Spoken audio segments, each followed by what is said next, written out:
Welcome to all. Whether you are visiting here for the first time or you've been here many times before, whether you're joining us here in the sanctuary or remotely via Zoom or even watching this recording later, it is good to connect with you. By greeting our virtual neighbors, we build a bridge between online and in-person participants. First, we will project on our screen the image of folks who are currently on Zoom.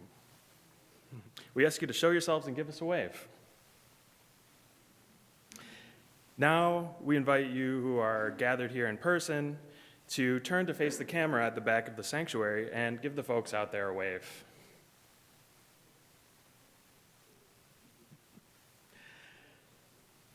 If you're with us in person, we invite you to join us after the service for coffee and conversation in Hodis Hall, which is located to the left as you exit the sanctuary. If you're with us on Zoom, we invite you to stay on the call for a virtual coffee hour immediately after the service ends. Whenever and however we connect with BUC, we are building this beloved community. The campus of Birmingham Unitarian Church occupies the ancestral, traditional, and contemporary lands of the Anishinaabe, Council of Three Fires, the Ojibwe, Ottawa, and Potawatomi peoples. Bloomfield Hills is situated on land ceded in the 1807 Treaty of Detroit. We acknowledge Michigan's 12 federally recognized Native nations, as well as historic indigenous communities in Michigan. We also acknowledge those who were forcibly removed from their homelands, as well as indigenous individuals and communities who live here now. We affirm indigenous sovereignty, history, and experiences.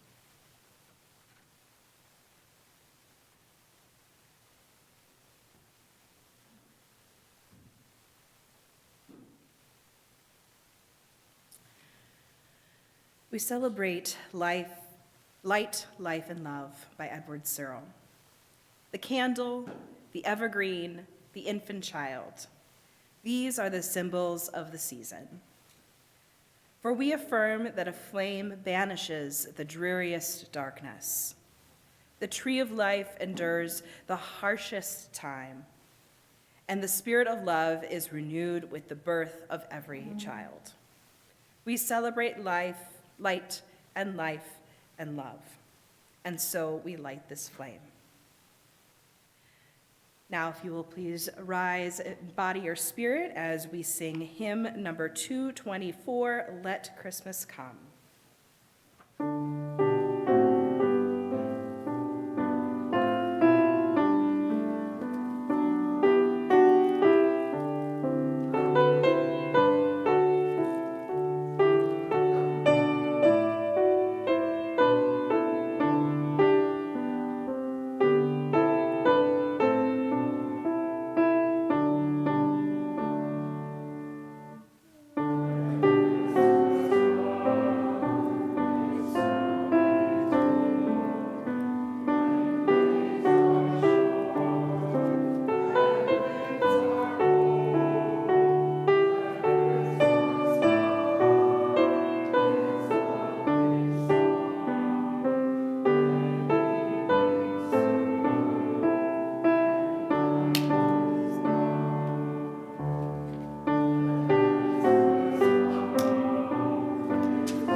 As we hear the familiar Christmas story this morning, let us open our hearts to the images which speak to our lives.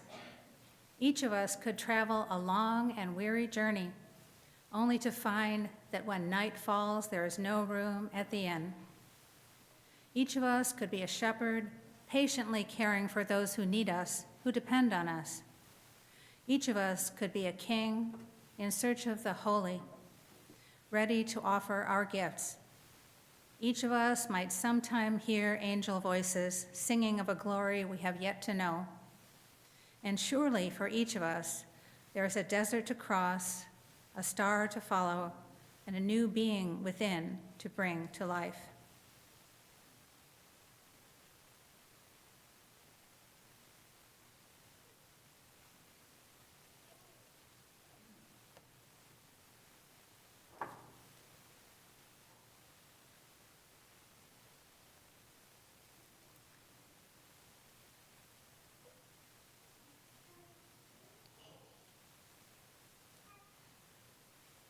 The mission of Birmingham Unitarian Church is to be a free and welcoming religious community that encourages lives of integrity, learning, service, and joy. One way we live out this mission is by giving half of our weekly offering to a nonprofit organization that shares our values and addresses needs in the community. Our offering recipient for December is the Welcome Inn.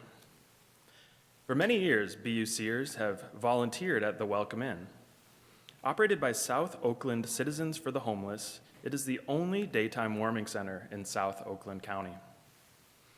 On any given day between December and March, up to 45 guests use the facility between 7 a.m. and 7 p.m. Everyone gets a hot dinner, clothing from our clothing closet, social services, haircuts, medical treatment, and our friendly companionship. BUC volunteers help in a number of ways, including short or one-time opportunities. They work in the clothes closet, bring in food supplies, serve lunch, make purchases for emergent needs, for which BUC can cover expenses. A favorite BUC activity is to prepare casseroles in your own kitchen from assigned recipes. For further information about the Welcome Inn, please visit the table in Hodis Hall during coffee hour or contact Annis Pratt. This morning's offering will now be given and received in a spirit of generosity and gratitude. Ushers.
With gratitude, we dedicate this offering to the good work of our congregation and the Welcome Inn.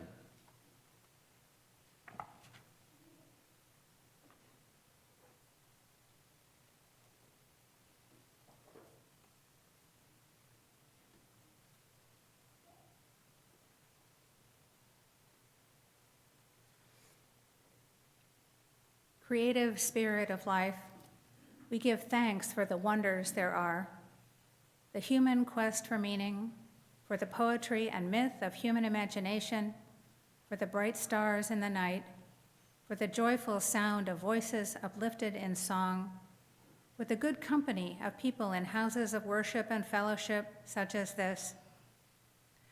We would be mindful of the pain within the world, the loneliness, the hunger, the poverty which remain. We join in the faith that in the midst of all which besets us, we are called to be faithful to life and to each other. The spirit of Christmas is a spirit of hope and faith in the amazing possibilities which are open to us. Let us nurture this hope and this faith and proclaim it to the world.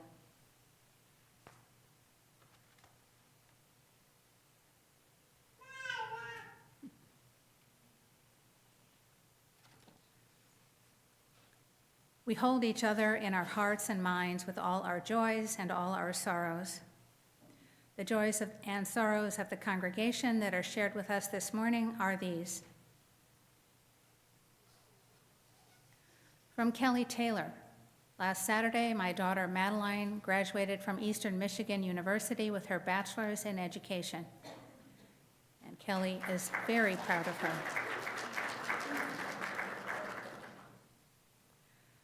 From Shannon Snyderman, a sorrow, mourning the losses of beloved pets. Piper, a friend's cat, crossed the Rainbow Bridge on Wednesday, and Stitch, the family dog, joined her on Friday. From Mary Jo Ebert, our team at Walt Whitman School requests your thoughts of tender care for the family and classmates of fifth grader named Amir. He had seizures and died in the hospital on December 5th. May his young soul rest peacefully, and may his family and friends find solace in their memories of his vibrant personality. And from Colleen Kavanaugh, a joy. Please share in wishing Pat Schwing a happy 85th birthday today.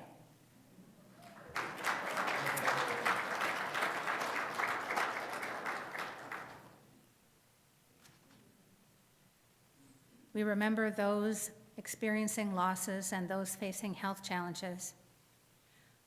We pray for all those affected by war, by hatred, and violence. We pray for peace. Even when the cares of the world weigh on us, may we find joy in our connections with each other and in the pleasures that life holds. Let us care for one another and for ourselves in all the ways we can.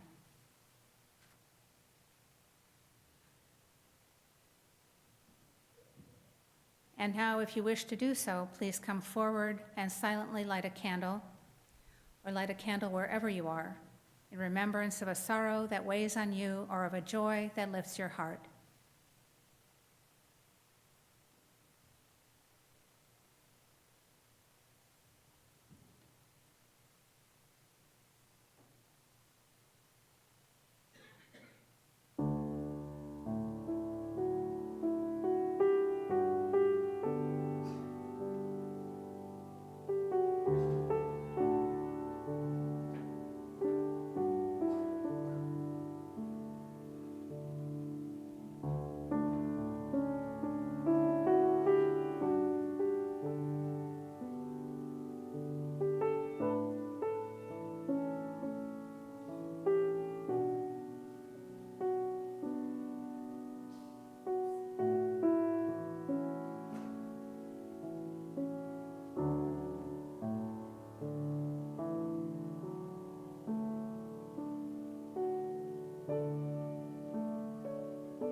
Please join in singing hymn 86, Blessed Spirit of My Life.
And stars twinkling in the night air became beacons leading to a babe in a manger or a cave or other humble place in east or west, a child in whom the human race was born anew.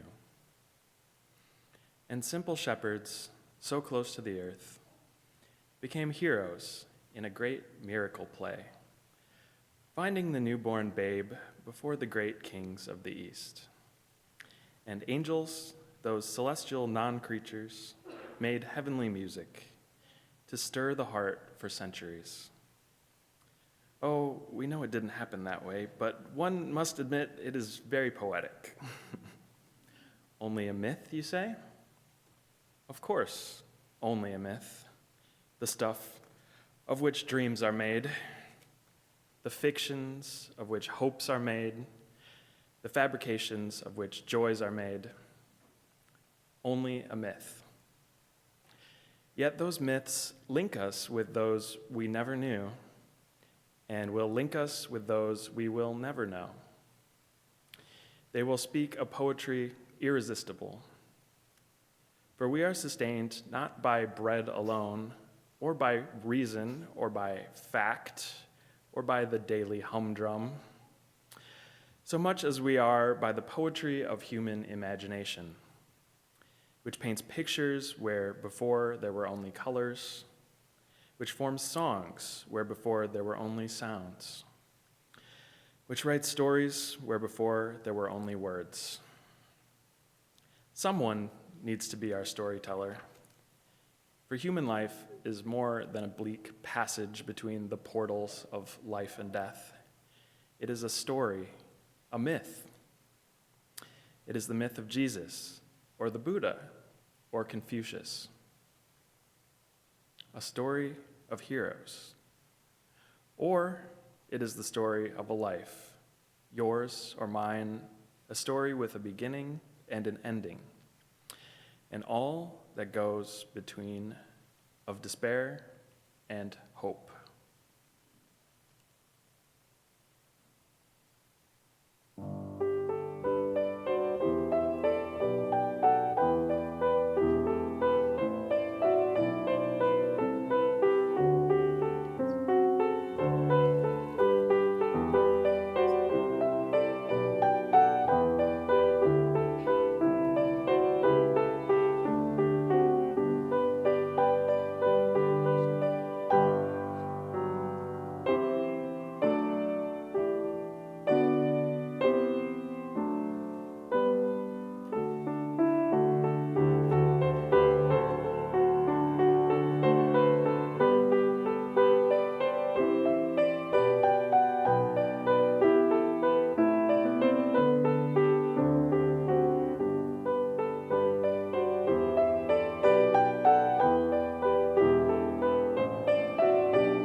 may have heard the story before, the story of the birth of Jesus, as told in the book of Luke and the book of Matthew in the Christian scriptures. Today, we are not just going to reread or retell the story of the Nativity, we're going to relive it together, making our own story, our own story as much as possible. This, of course, depends entirely on everyone's goodwill and cooperation. Some of you, we hope, will take part in the story and help us to see and experience this familiar tale as if it were happening right here and right now.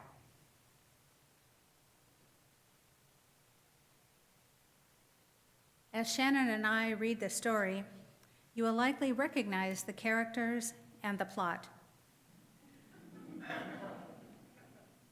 Several times during the story, we will pause and ask for volunteers to play some of the parts. If you wish to be in this story, when we ask for volunteers, please raise your hand. If we point to you, then you'll go to the tables in the pavilion to be costumed. Please listen for your directions on where to go and when. The manger is here on the chancel. And don't worry, no babies will be placed in that manger. Those who take part in the story will gather around it as you are directed. There are limited numbers of costumes, so the number of people selected will depend on the number of costumes available. So unless you are selected, please remain in your seats so that our creative chaos does not overwhelm our costumers. And after our worship service is over, it will be the time to return your costumes to the tables in the pavilion.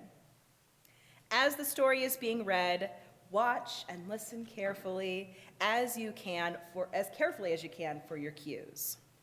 Don't worry about the mistakes or delays, because there are no mistakes, and delays are simply pauses in the action for dramatic effect. This story is a beautiful and meaningful one, and we are here to be moved by it once again. We are also here to have fun. We bring you this morning the ancient story of the Nativity, the story of the birth of Jesus. Imagine that unlike the stories you have heard before about people bowing down before powerful kings and emperors and dictators and chieftains and tyrants, you finally hear a story in which the powerful and wise, as well as the humble, kneel down before one tiny newborn child. Imagine that after hearing story after story about terrible wars, about persecutions and pogroms, you hear the friendly story of a birth. Imagine that in this new story, everyone is longing for peace on earth and goodwill to all people everywhere. Imagine that you are hearing for the first time a story about the transforming power of love.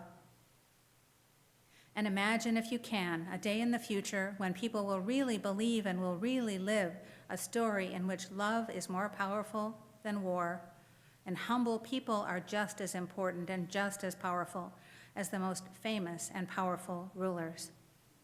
Let the story begin. The first volunteer needed is someone to be Caesar Augustus, and for this one, we need a board member. So the first board member I spotted was Art Hillman. Art, are you willing? Are you willing to come forward? For this one, please come forward.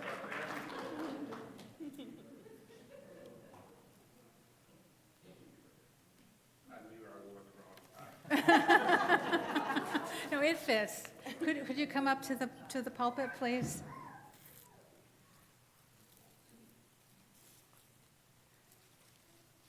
Here is your costume.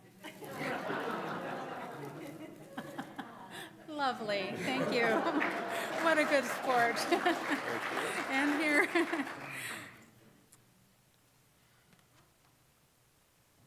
And here is your line to speak from the pulpit in just a moment. In those days, long, long ago, more than 2,000 years ago, a decree went out from the Emperor Caesar Augustus saying, all the world must be registered in order to pay taxes to me. Thank you so much. You may be seated. Oh, probably need You can this leave that here if you'd like.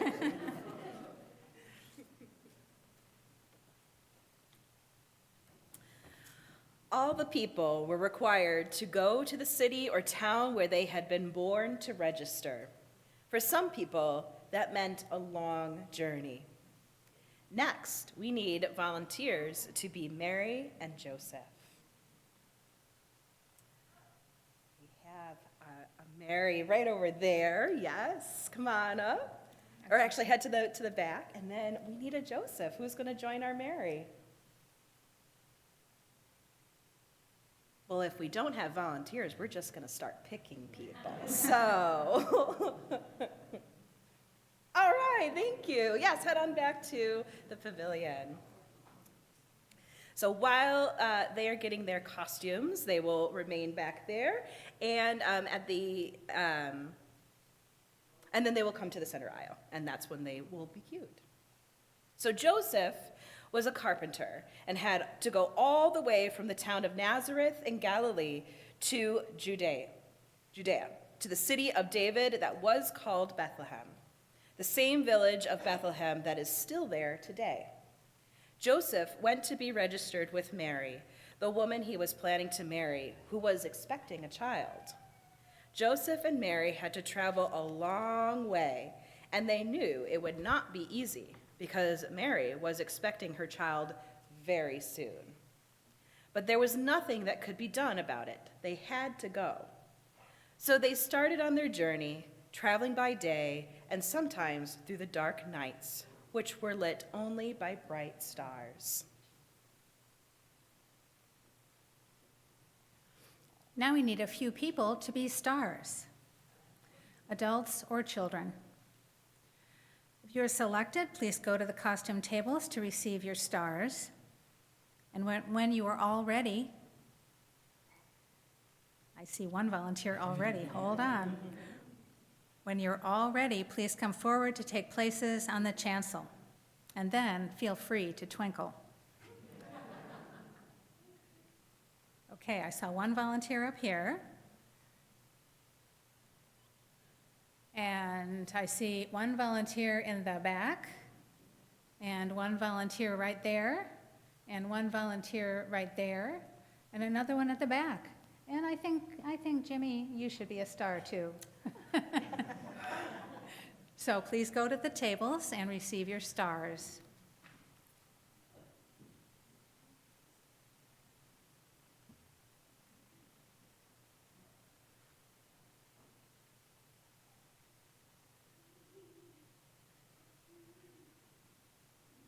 Mary and Joseph, are you ready at the back? I think you are.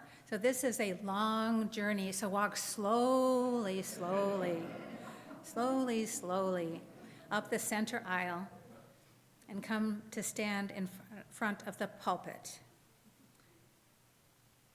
Please come and stand here.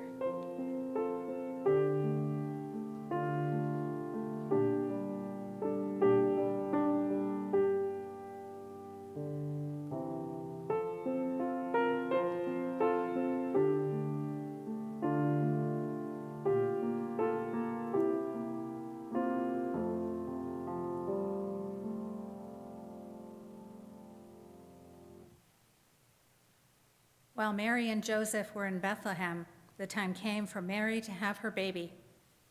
But there was no room in town because everyone's relatives were visiting to be counted in the census. Joseph looked everywhere, and finally one person invited them into their home. But the only room available was where the animals were brought in for the night. With the friendly beasts, at least, they knew Mary and the baby would be warm. Now we need a few people to play our friendly beasts. So if you are chosen, please go back to our costume tables in the pavilion to get your costume. And while the beasts are receiving their costumes, we'll be singing along. So who would like to be our friendly beasts? Oh, I see one right there, and two right there, actually.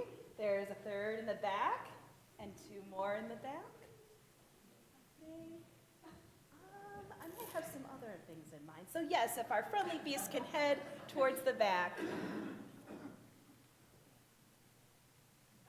So while they are receiving their costumes, please join us in singing hymn number 246, O Little Town of Bethlehem, the first and third verses. Stars can come back here.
All right.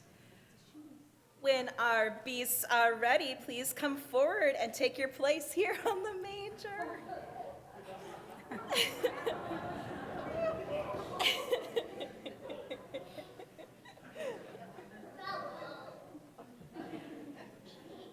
All right, come on up, come on up.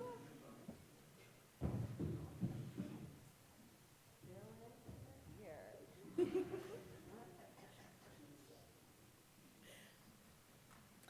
All right, now Mary and Joseph, please come on up and take your places here in the manger.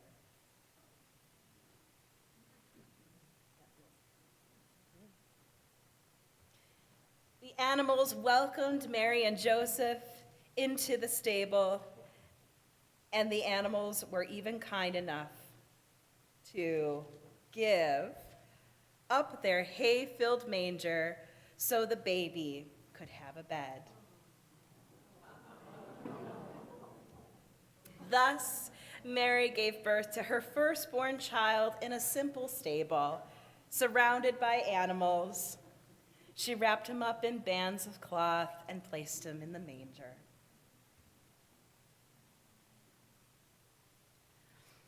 In that region, there were shepherds living in the fields, keeping watch over their flocks by night. Now we need a few shepherds.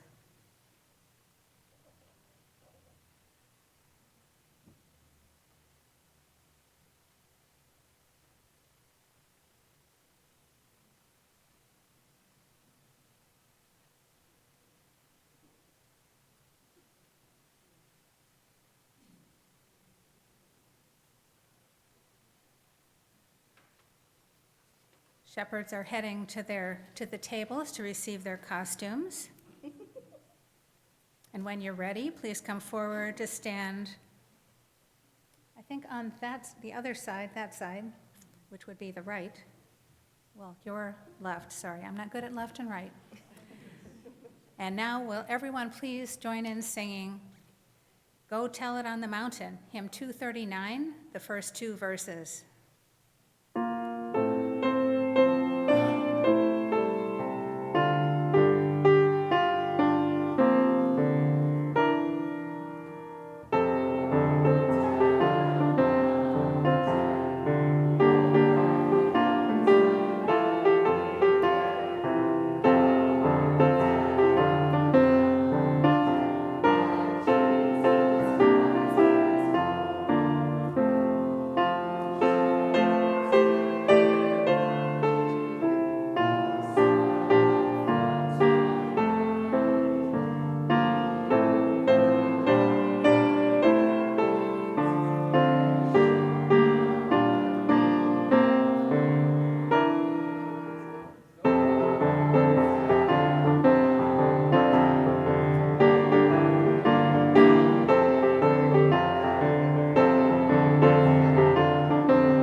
right, shepherds, let's go now to Bethlehem and see this thing that has taken place, which has been made known to us. Where are we going? Oh, me. Now we need a multitude of angels. How many is a multitude? I don't know. Let's see who would like to be an angel. You get halos and harps.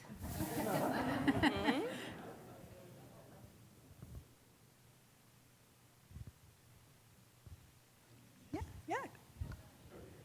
And we need a messenger angel who can read a line. Who would like to be a messenger angel? Yeah, go for it.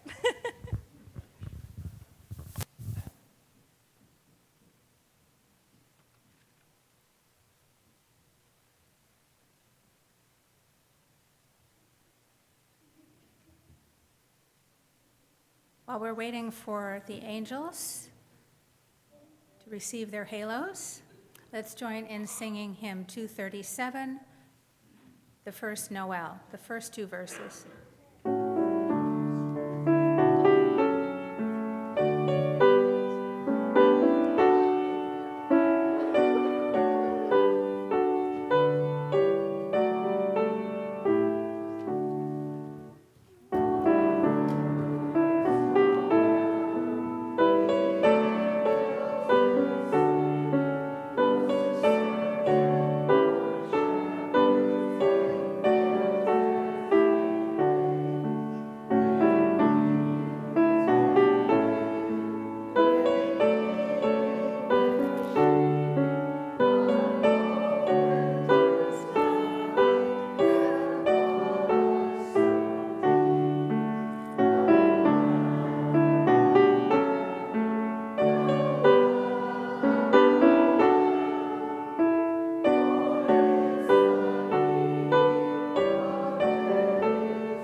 Then an angel of the Lord stood before them, our shepherds.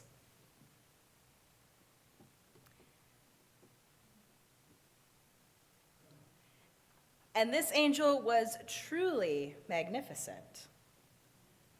And the glory of the Lord shone around the shepherds, and they were terrified. But our messenger angel said to them, "Do not be afraid, for I bring to you good news of great joy for all the people. To you is born this day in the city of David a Savior, who is the Messiah, the Lord. This will be a sign to you. You will find a child wrapped in bands of cloth and lying in a manger."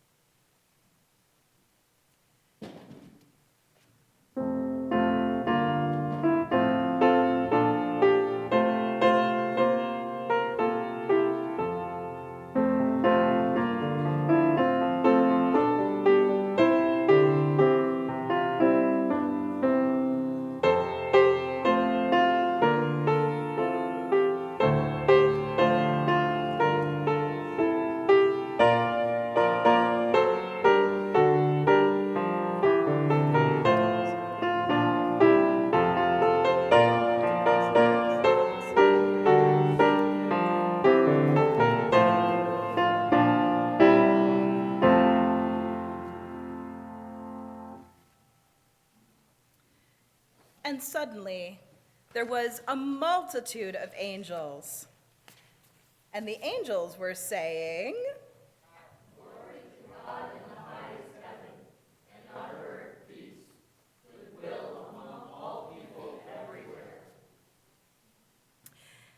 and the angels left the shepherds and seemed to go right up to the heavens. So our angels, will you please take your seat?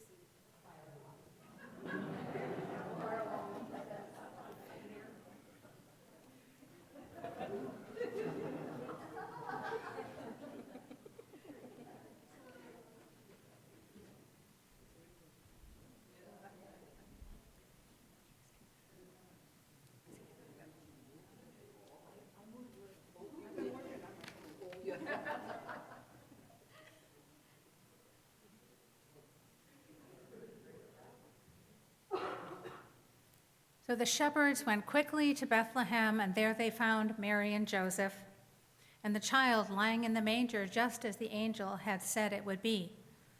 When the shepherds saw this, they told everyone what the angel had said to them about this newborn child. And Mary kept all these things and treasured them in her heart.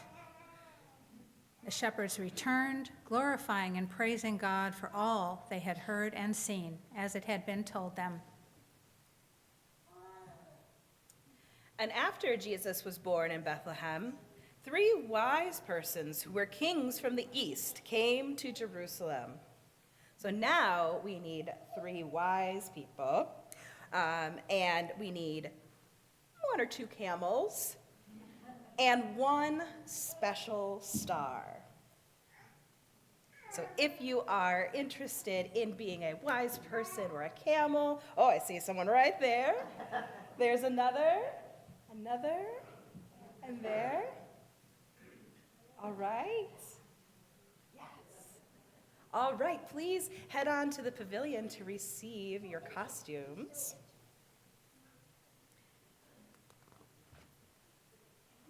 And I think we already have a special star in costume. So perhaps you could join them in the back so you can lead them forward at the right time.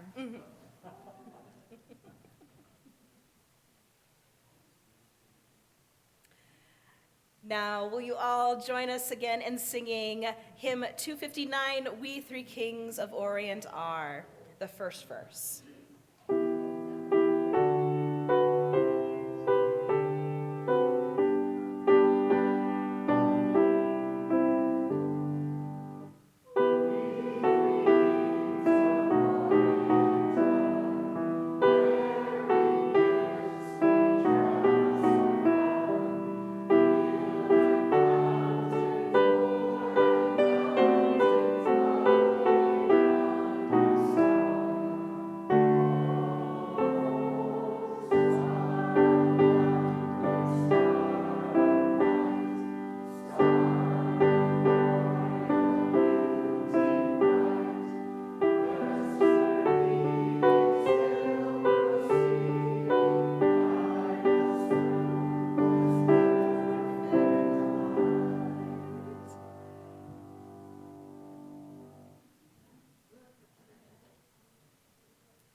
Where's our handheld mic? I seem to have lost track of it. Oh, okay, hold on just a second.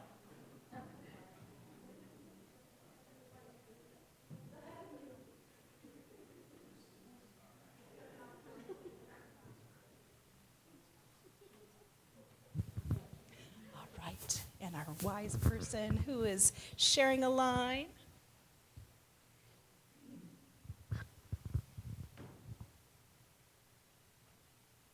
Where is the child who has been born King of the Jews? For we observed his star in the skies, and we have come to praise him and bring him gifts. Thank you. The wise persons learned from King Herod about a prophecy which had been spoken long ago, that the Messiah would be born in Bethlehem. So the wise persons set out for Bethlehem, and there, ahead of them, went a star, and as they had seen when it first appeared in the east. All right, and so as our music plays, come on and take your place here in our manger.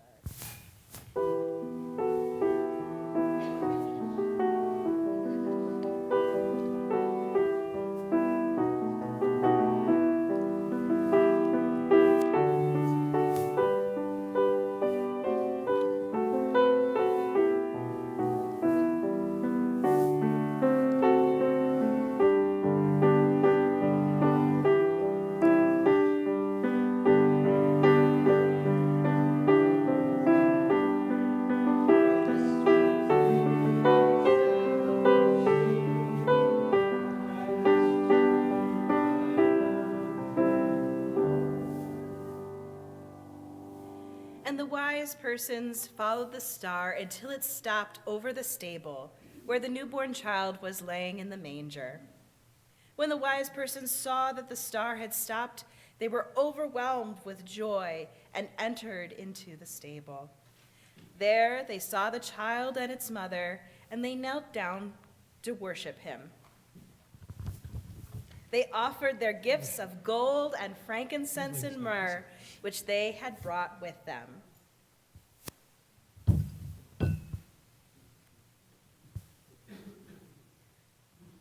Angels, will you please come forward now and surround the others?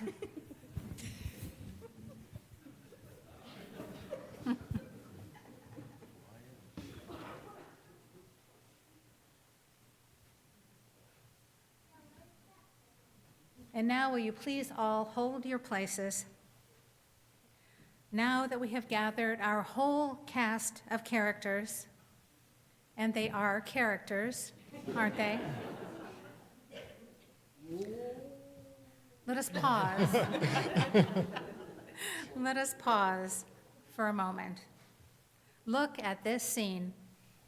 It is a special night with stars and angels and shepherds and wise persons and many animals. And they all witness to a special birth. No doubt the birth of Jesus over 2,000 years ago in the stable in Bethlehem looked a little different from this.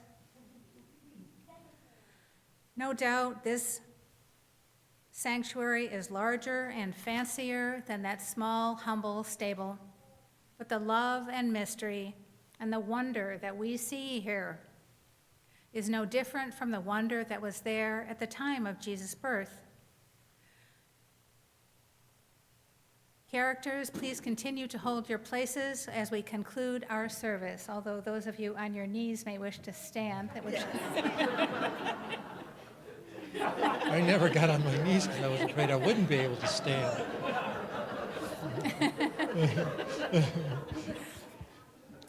And now let's join in singing. Hymn 235, Deck the Halls with Boughs of Holly. Please rise in body or in spirit.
As Jimmy extinguishes our chalice flame, we hear these words. May the Light by Kenneth Pfeiffer. May the light of joy brighten our lives, and the light of truth lead us to new understanding. May the light of freedom burn more purely in our hearts, and the light of faith sustain our strength.